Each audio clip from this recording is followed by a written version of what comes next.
Honestly, I was ripping right before I came here to the studio.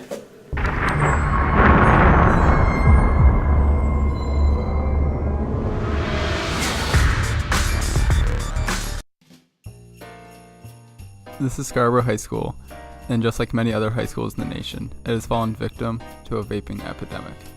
Many students feel the need to vape during school using the bathrooms or JUUL rooms to hide from teachers. One of the most popular devices is JUULs and are easily hid in pockets or bags. Filming pass.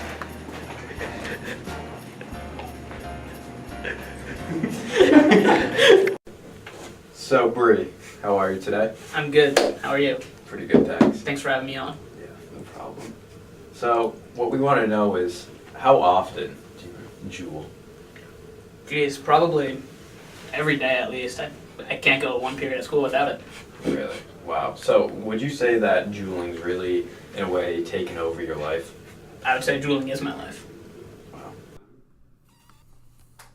This young man's life will be changed forever once the choice to JUUL was made. Whether this makes him a better and way cooler person or an addict is up to you to decide.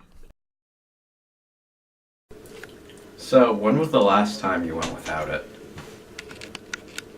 Honestly, I was ripping right before I came here to the studio.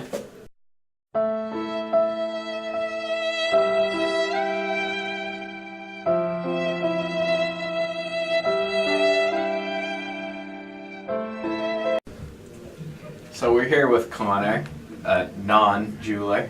Is that right? Yeah, that's right.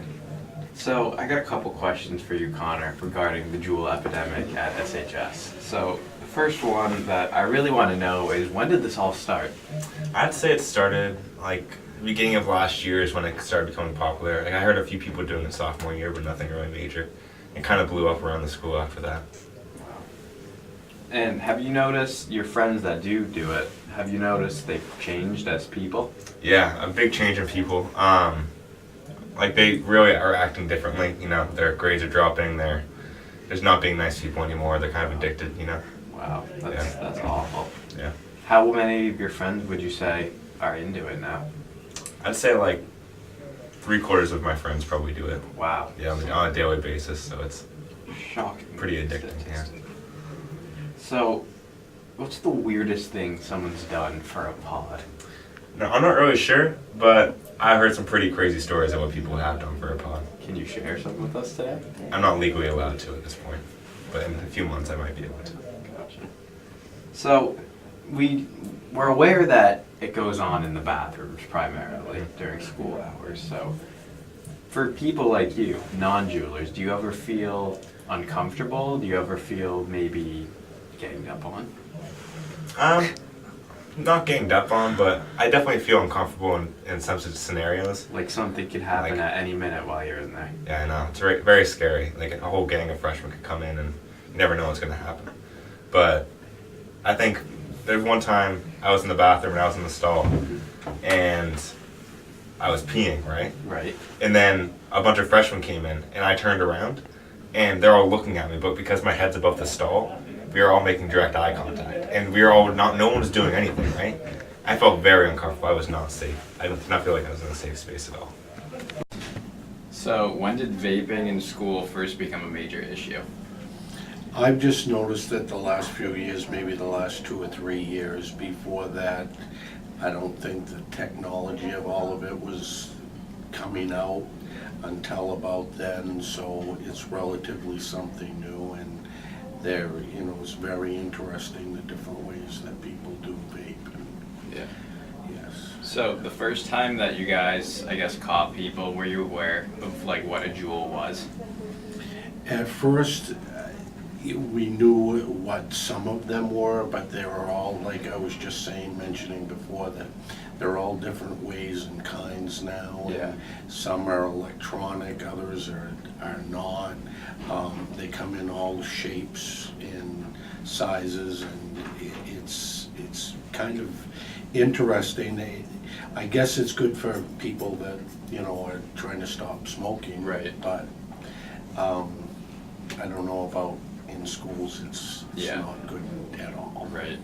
So, If you don't mind answering this, could you tell us what class vaping is most prevalent in? I can't say that I know that. Okay. I'm thinking maybe it seems to be the younger grades, the 9th and 10th graders, because of maybe the newness and things like that they've picked up on it faster than, and the older kids are a little bit more mature maybe. Yeah. And they kind of realize that it's probably not a good thing. What percentage of the student body do you think uses JUUL? This is just a guess, but maybe 25 to 30%. What do you think about that? I'd say that's an accurate number. I think it differs from people that do it in school versus out of school, but I'd say it's around that, maybe as much as 50%. And then, what do you think the solution is to vaping in school? I think you're probably gonna have to have stiffer penalties Yeah. for it, and laws are coming out about this. It's not like we're out to get anybody, and there's no satisfaction in catching somebody. It's just the idea that it's not a good atmosphere, it's not good for the students. Health-wise, nobody knows, what's in some of the things, so it could be very harmful. And I'm hearing that one of those pods can be up to like 20 packs of cigarettes, so I don't think that students realize what they're ingesting to begin with. Right. So I think that they're gonna have to take an onus on themselves but I'm finding that it almost seems like some kids wanna get caught because they're taking so many chances in doing it at school. And like I said, we're not out to get people just for the satisfaction of catching them. It's just not the right thing to do. Cool. All right, well, thank you for the interview. You're welcome. Overall, nobody knows what health effects vaping will have. For all we know, it could be the cure to cancer. But until we know, people should continue to vape. Should absolutely not.